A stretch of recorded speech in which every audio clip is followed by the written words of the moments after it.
I now played more than 100 hours of Assassin's Creed Shadows, reached some mastery levels, I can unlock all the skills, and well, there are some things that I only figured out until much later into the game. Like, did you know there's a secret vendor? We'll go over that, or little things, like how you can create an autosave by simply going into your inventory, unequipping an item, and then immediately equipping it again. This even works in restricted areas. So if you want more control of where you spawn, if you die, just quickly go into your inventory, unequip, equip an item, you will see the save icon appear, and this is your new latest autosave.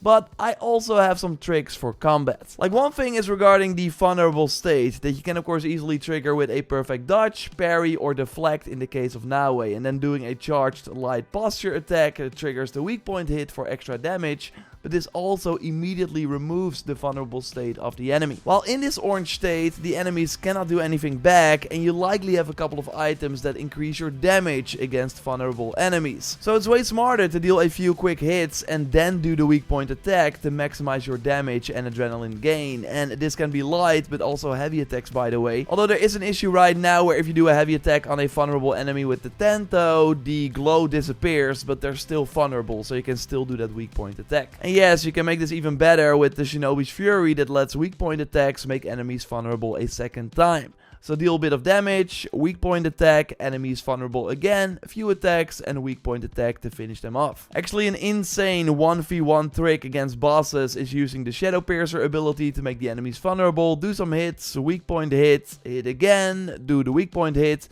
and now almost all your adrenaline is back from the Shadow Piercer ability. It's also off cooldown, so you can just rinse and repeat this until the enemy drops to the ground. And only use the Warrior's Garden in combination with the Shinobi's Fury perk to also remove 2 health segments with the Shadow Piercer every time you do this. We talked about this combo in the top 5 best weapons for Naoe video, link to that in the video description. You get the Shinobi's Fury from just following the main story, you get it early on, and the Warrior's Garden is from a target from the Betrayer's quest that you start over here. And actually, by completing some of these target quests, you can get to the maximum amount of scouts, 9. So this is very handy for multiple reasons. Some are obvious, like you'll be able to use more of them per season, but this also impacts the salvage chest in your hideout. You spawn next to this when you travel to your settlement, and in this chest you will get loot based on a couple of things. For one, your hideout rank. As the higher you are, the bigger the pool of items will be that your available scouts will bring, because that's how this overall works. If you have leftover scouts at the end of a season, they won't go to waste, and instead add things to this chest. But if we look at the tutorial message for this chest, we see that the quantity, variety,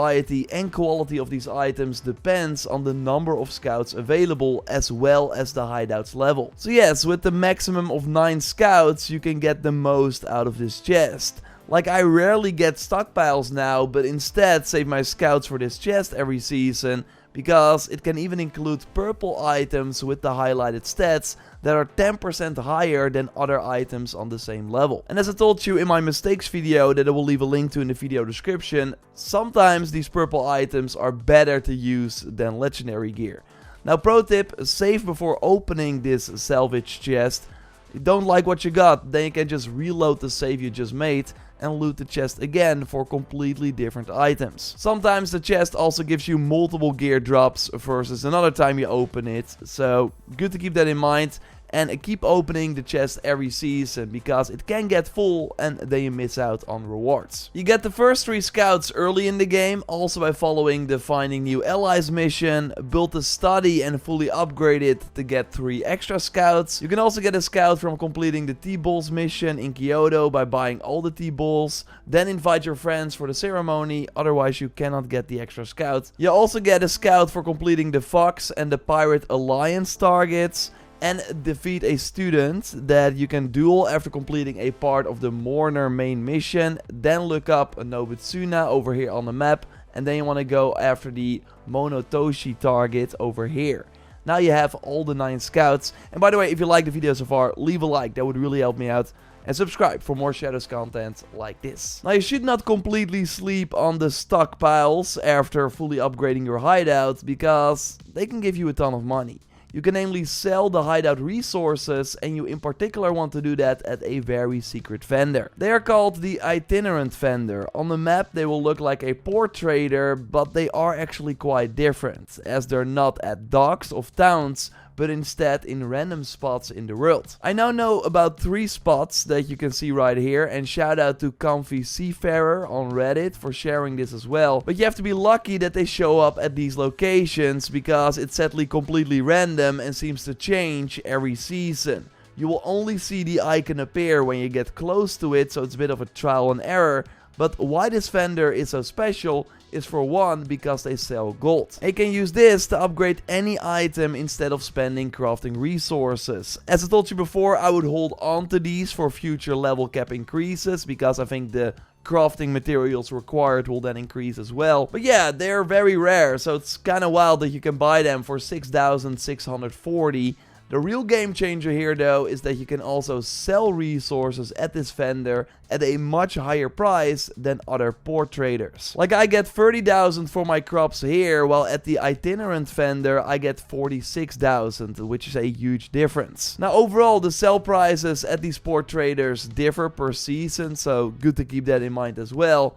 But as always, you can get the most from these itinerant vendors. Now, I don't see Ubisoft add a ton to the hideout in the future. That would require some extra resources. But still, maybe smart to hold on to some of it.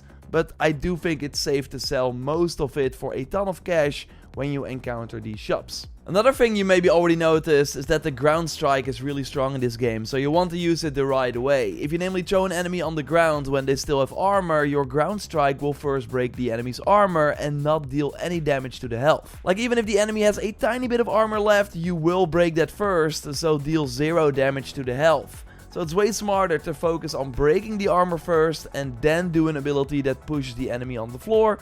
Now your ground strike damage goes towards the health. And the damage for these attacks is calculated based on 3 things, by the way. So 1, the weapon type you are using. The Naginata namely deals the most damage with a ground strike for Yasuke. 1 extra health segment on level 60 to be precise. So if you knock someone down with a Kanabo ability, smart to switch to the Naginata to get the extra damage in. The level of the enemy also matters, so here against a level 59 Guardian with the Katana, I do 4 health bars. It becomes 3.5 when that same Guardian type is level 60, so on my level, and it becomes 3 when the Guardian is 61, so 1 level higher. While again, the Naginata deals the most, 4 health segments against the same level 61 Guardian. Also, the level of the weapon you are using matters here. This level 38 Kanabo does around the 2 health segments, while a Kanabo on my level does 4 to the same enemy. I actually do a crit here, so instantly kill them, which is also possible. For Naoe, the Kusarigama does the least damage with the ground strike, while the Tento and Katana do the same in my testing.